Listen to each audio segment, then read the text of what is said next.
রাজনীতিতে ক্ষমতা চিরস্থায়ী নয়। যে মানুষ একসময় এলাকার ক্ষমতার কেন্দ্রবিন্দু ছিলেন, যার নাম শুনলে অনেকেই সতর্ক হয়ে যেতেন, স্থানীয়দের একাংশের দাবি সেই মানুষই আজ হাতকড়া পরা অবস্থায় পুলিশের সঙ্গে রাস্তায় হাঁটতে তাকে দেখা গেল। আর সেই দৃশ্য দেখতে রাস্তার দুধারে দাঁড়িয়ে থাকা মানুষের মুখে শোনা গেল একটাই স্লোগান, চোর চোর। উলুবেড়িয়ার বীরশিবপুর শিল্পাঞ্চলে তৃণমূলের শ্রমিক সংগঠনের নেতা দীপঙ্কর ঘোষ ওরফে দীপুকে ঘিরে এই ঘটনাই এখন চর্চার কেন্দ্রে। রাজ্যের রাজনৈতিক পালাবদলের পর একসময় প্রভাবশালী এই নেতাকে গ্রেপ্তার করেছে পুলিশ। শুধু গ্রেপ্তারি নয়, তদন্তের স্বার্থে তাকে হাতকড়া পরিয়ে এলাকায় নিয়ে যাওয়া হয়। আর সেই সময় প্রকাশ্যে ফেটে পড়ে সাধারণ মানুষের ক্ষোভ। স্থানীয়দের দাবি, দীর্ঘদিন ধরে বীরশিবপুর শিল্পাঞ্চলের দাপুটের সঙ্গে রাজনীতি করতেন দীপঙ্কর ঘোষ। শ্রমিক সংগঠনের নেতা হিসেবে তার যথেষ্ট প্রভাব ছিল। শিল্পাঞ্চলের বিভিন্ন কলকারখানা, ব্যবসা প্রতিষ্ঠান এবং শ্রমিক সংগঠনের কর্মকাণ্ডে তার ভূমিকা ছিল গুরুত্বপূর্ণ। কিন্তু সেই প্রভাবের পাশাপাশি তার বিরুদ্ধে বহুদিন ধরে নানা অভিযোগ ঘুরে বেড়াচ্ছিল। বিশেষ করে তোলাবাজি, দাদাগিরি, ব্যবসায়ীদের ওপরে চাপ সৃষ্টি এবং রাজনৈতিক ক্ষমতার অপব্যবহারের অভিযোগ উঠেছে বারবার। যদিও এই সমস্ত অভিযোগ আদালতে এখনো প্রমাণিত হয়নি এবং বর্তমানে তদন্ত চলছে, কিন্তু সাধারণ মানুষের মধ্যে যে ক্ষোভ জমছিল তা সাম্প্রতিক ঘটনায় স্পষ্ট হয়ে উঠেছে। গত 29শে মে বীরভূমের তারাপীঠ থেকে দীপঙ্কর ঘোষকে গ্রেপ্তার করে উলুবেড়িয়া থানার পুলিশ। পরে তাকে উলুবেড়িয়া আদালতে পেশ করা হলে বিচারক 5 দিনের পুলিশি হেফাজতের নির্দেশ দেন। বর্তমানে তিনি পুলিশি হেফাজতে রয়েছেন। তদন্তের স্বার্থে তদন্তের অংশ হিসেবেই তাকে বীরশিবপুর শিল্পাঞ্চলে নিয়ে আসে পুলিশ। কড়া নিরাপত্তার মধ্যে তাকে হাতকড়া পরিয়ে বিভিন্ন এলাকা ঘোরানো হয়।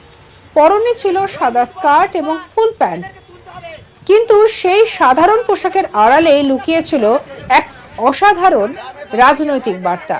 কারণ একসময় তিনি ক্ষমতার প্রতীক ছিলেন, আজ তিনি পুলিশের পাহারায় অভিযুক্ত হিসেবে রাস্তায় হাঁটছেন।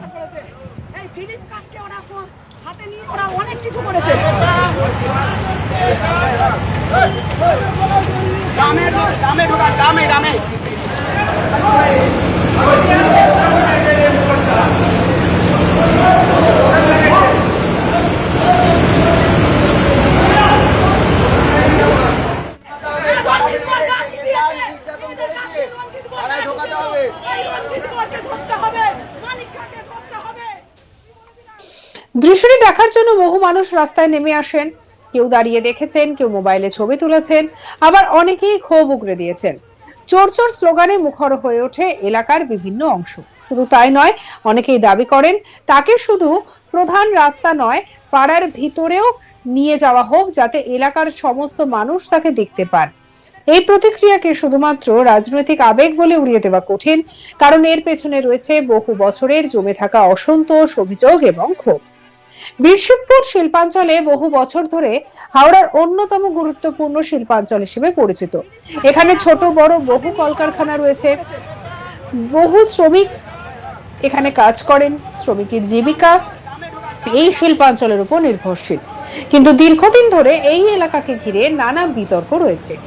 ব্যবসায়ীদের একাংশের অভিযোগ যে শিল্পাঞ্চলে স্বাভাবিক পরিবেশ নষ্ট করা হচ্ছে। রাজনৈতিক প্রচার, রাজনৈতিক প্রভাব, ইউনিয়নের চাপ এবং বিভিন্ন ধরনের অনানুষ্ঠানিক অর্থনৈতিক দাবির কারণে শিল্প পরিচালনা করা কঠিন হয়ে পড়ছে। যদিও এই অভিযোগগুলির সবকটি কখনোই আদালতে প্রমাণ হয়নি, তবু শিল্প মহলের একাংশের মধ্যে এমন ধারণা তৈরি হয়েছিল যে পরিস্থিতি ক্রমশ জটিল হয়ে ওঠে। দীপঙ্কর ঘোষের বিরুদ্ধে ওঠা অভিযোগগুলি সেই বৃহত্তর বিতর্কের অংশ। স্থানীয়দের দাবি, বিভিন্ন কারখানা থেকে তোলা আদায় করা হতো এবং ব্যবসায়ীদের উপরে চাপ সৃষ্টি করা হতো। এমনকি কিছু শিল্পপতি নাকি ব্যবসা গুটিয়ে নেওয়ার কথাও বলেছিলেন। এই অভিযোগগুলির সত্যতা বিচার করে আদালত এবং তদন্তকারী সংস্থা। কিন্তু সাধারণ মানুষের মধ্যে যে ধারণা তৈরি হয়েছে, সেটাই আজকের রাজনৈতিক বাস্তবতাকে প্রভাবিত করেছে।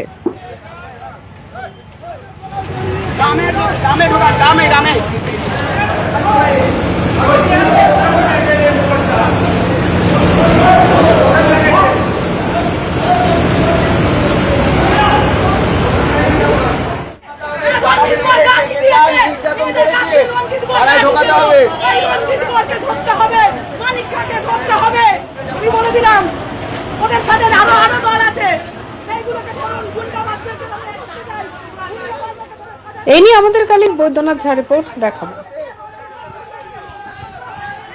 হাওড়া গ্রামীণ জেলা তৃণমূল শ্রমিক সংগঠনের নেতা দীপঙ্কর ঘোষকে গ্রেপ্তার করে উলবেড়িয়া থানা ও তারপর তাকে আদালতে পেশ করা হয়। সেখান থেকে 5 দিনের পুলিশ হেফাজতে নেওয়া হয়। বীরশিবপুর এলাকা অভিযোগ যে দীপঙ্কর ঘোষ যে উর্ফে দীপু, তার বিরুদ্ধে একাধিক অভিযোগ রয়েছে যে এলাকা থেকে যে সমস্ত কলকারখানা রয়েছে সেইখান থেকে তিনি কাটমানি নিতেন, তোলাবাজি করতেন।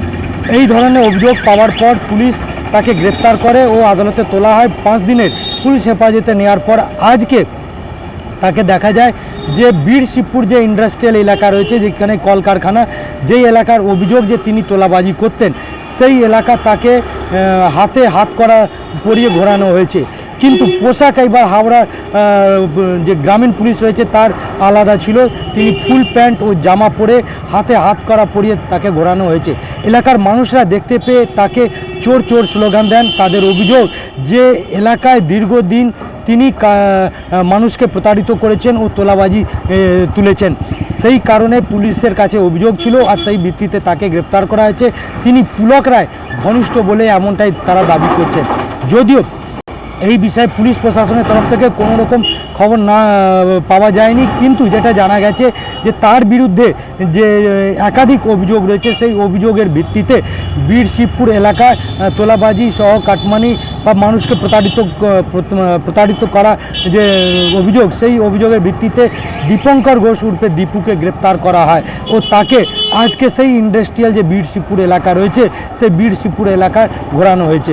একবারেই দেখা যায় যে হাওড়ায় সরকার পালাবদল হওয়ার পর প্রথম থেকে যে অভিযোগ পেয়েছেন পুলিশ প্রশাসন আধিকারিকরা, সেই অভিযোগের ভিত্তিতে তারা যে দুষ্কৃতী রয়েছেন বা যাদের বিরুদ্ধে অভিযোগ তাদেরকে গ্রেপ্তার করা হচ্ছে, আদালতে তোলা হচ্ছে ও বিভিন্ন জায়গায় এলাকা প্যারেড করানো হচ্ছে।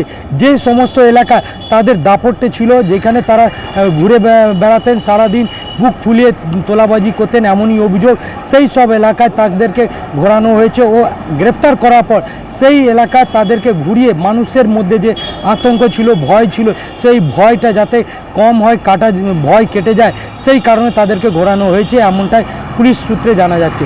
যদিও এরপর তাকে দফা দফা জিজ্ঞাসাবাদ করা হবে ও আরও কারা কারা যুক্ত রয়েছেন বা কি ধরনের তিনি অপরাধ করে রেখেছেন সেই সমস্ত তথ্য জানার জন্য পুলিশ তাকে হেফাজতে নিয়েছে ও তাকে দফায় দফায় জিজ্ঞাসাবাদও করা হচ্ছে। সঙ্গে রাখুন আজ তাক বাংলাকে অন্যান্য খবরের জন্য সাবস্ক্রাইব করতে ভুলবেন না।